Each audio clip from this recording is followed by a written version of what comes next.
Hello, నేను doctor Varalakshmi. నేను consultant obstetrician and gynaecologist, Medicover women and health హాస్పిటల్లో. Atrophic vagina అంటే ఏంటి, ఈ అట్రోఫిక్ వెజైనాలో కనిపించే లక్షణాలు ఏంటి, దీన్ని ఎలాగా మనం ఐడెంటిఫై చేసుకోవాలి, అండ్ దీని ట్రీట్మెంట్ ఆప్షన్స్ ఏమేమి ఉన్నాయి, దీన్ని ఎలా ప్రివెంట్ చేసుకోవాలి అనే దాని గురించి ఈరోజు మనం తెలుసుకుందాం. అట్రోఫిక్ వెజైనైటిస్ అంటే vaginal dryness and sometimes vaginal infection కూడా ఉంటుంది. అట్రోఫిక్ వెజైనైటిస్ అంటే తెలుగులో వెజైనా తడిగా ఉండడం. సో ఈ అట్రోఫిక్ వెజైనైటిస్ ఎలాంటి స్త్రీలో తెలుస్తుంది లేదా ఈ ప్రాబ్లం అనేది ఉంటుంది అంటే పీరియడ్స్ ఆగిపోయే సమయంలో, ఎస్పెషలీ పెరిమెనోపాజల్ ఏజ్ గ్రూప్ లేదా పీరియడ్స్ ఆగిపోయిన వాళ్ళలో, అంటే మెనోపాజ్ ఆల్రెడీ వచ్చిన వాళ్ళలో ఈ కండిషన్ అనేది ఎక్కువ ఉంటుంది. సో అట్రోఫిక్ వెజైనైటిస్లో ఏమేం సిమ్టమ్స్ ఉంటాయి? నార్మల్గా వెజైనా అనేది మనకి ఎప్పటికీ వెల్ మాయిశ్చరైజ్డ్, అంటే తడిగా ఉండడం, అండ్ వాస్క్యులారిటీ మంచిగా ఉండడం, ఎలాస్టిసిటీ మెయింటైన్ చేసినట్టు మన బాడీలో ఈస్ట్రోజన్ అనే హార్మోన్ వల్ల హెల్త్ మెయింటైన్ చేస్తుంది. సో రీప్రొడక్టివ్ ఏజ్ గ్రూప్లో, అంటే మెనార్కే పెద్ద మనిషి అయినప్పటి నుంచి మెనోపాజ్ వరకు ఈ ఈస్ట్రోజన్ అనే హార్మోను వెజైనా హెల్త్ని మెయింటైన్ చేస్తుంది.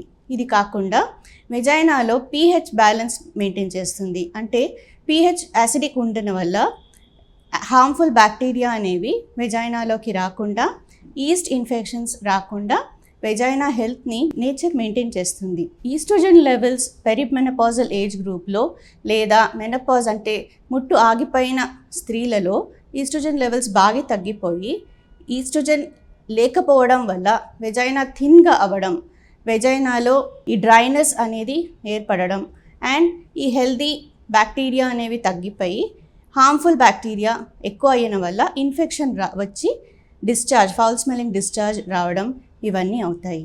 సో ఎవరైనా సరే ఈ ఏజ్ గ్రూప్లో ఈ సిమ్టమ్స్తో ఉంటే, like dryness of the vagina, infection అంటే స్మెల్లీ డిశ్చార్జ్, లేదా డ్రైనెస్ ఉండడం డ్యూరింగ్ ఇంటర్కోర్స్, లేదా బ్లీడింగ్ అవ్వడం ఇంటర్కోర్స్ తర్వాత, ఈ సిమ్టమ్స్ ఉండిన వాళ్ళు మౌనంగా దాన్ని బాధపడే బదులు డాక్టర్ దగ్గరికి వెళ్ళి వాళ్ళ సిమ్టమ్స్ చెప్తే దీనికి ట్రీట్మెంట్ విధానాలు చాలా ఉన్నాయి. సో ఈ కండిషన్ ఓన్లీ మెనోపాజ్ వచ్చిన వాళ్ళలోనే కాకుండా ఇంకొంతమంది స్త్రీలో కూడా ఇది కండిషన్ కనిపించవచ్చు. ఎలాంటి వాళ్ళంటే, ఒక్కసారి బ్రెస్ట్ క్యాన్సర్ వచ్చి వాళ్ళకి ట్రీట్మెంట్ ఇవ్వడానికి టామోక్సిఫెన్ అనే మెడికేషన్ యూస్ చేసిన వల్ల ఈస్ట్రోజన్ అనేది కంప్లీట్గా నల్లిఫై అయ్యి ఈ ప్రాబ్లం రావచ్చు. ఇది కాకుండా కొంతమందికి యూట్రస్లో ప్రాబ్లం ఉండి ఎండోమెట్రియోసిస్ లేదా ఫైబ్రాయిడ్స్ అనే కండిషన్లో కొన్ని మెడికేషన్స్ ఇచ్చిన వల్ల కూడా వెజైనల్ డ్రైనెస్ అనేది ఏర్పడి ఈ సిమ్టమ్స్ కనిపించవచ్చు. సో ఈ కండిషన్ ఉండినప్పుడు డాక్టర్ దగ్గర వస్తే ఫస్ట్ ఆఫ్ ఆల్ సిమ్టమ్స్ నీట్గా వాళ్ళ దగ్గర ఎక్స్ప్లెయిన్ చేసినప్పటికీ దీని ట్రీట్మెంట్ ఆప్షన్స్ అనేవి చాలా ఉన్నాయి. ఈస్ట్రోజన్ క్రీమ్స్ అవైలబుల్ ఉన్నాయి.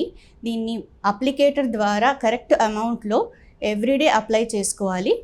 ఇది కాకుండా ఈస్ట్రోజన్ పిల్స్, అంటే hormone replacement therapy estrogen pills ద్వారా లేదంటే ఈస్ట్రోజన్ ప్యాచెస్ ద్వారా కూడా యూస్ చేయొచ్చు.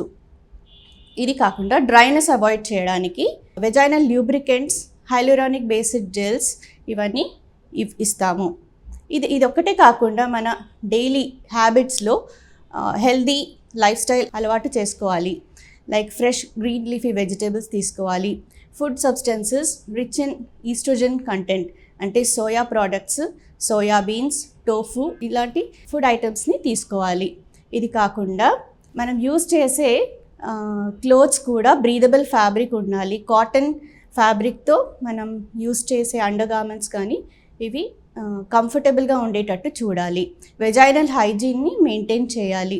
అదే కాకుండా pH బ్యాలెన్స్డ్ సోప్స్ని యూస్ చేయాలి. లేదంటే ఈ టైంలో మనకి pH బ్యాలెన్స్డ్ సొల్యూషన్స్ కూడా దొరుకుతాయి, ఇవి కూడా మనం యూస్ చేయొచ్చు. సో ఇవన్నిటి వల్ల వెజైనల్ హెల్త్ అనేది ఇంప్రూవ్ చేసుకుని ఈ ప్రాబ్లమ్ని సాల్వ్ చేసుకోవచ్చు. మౌనంగా ఎవరికి చెప్పుకోకుండా బాధపడే బదులు ఈ కండిషన్ని డాక్టర్స్ దగ్గర డిస్కస్ చేసేటప్పటికి కంప్లీట్గా దీన్ని రికవరీ చేసుకోవచ్చు. మీరు తీసుకునే అదే మందులు, అదే నాణ్యమైన మందులు, కానీ సగం ధరకే. అవును, మెడ్ ప్లస్ బ్రాండ్స్ పై 50 to 80% తగ్గింపు.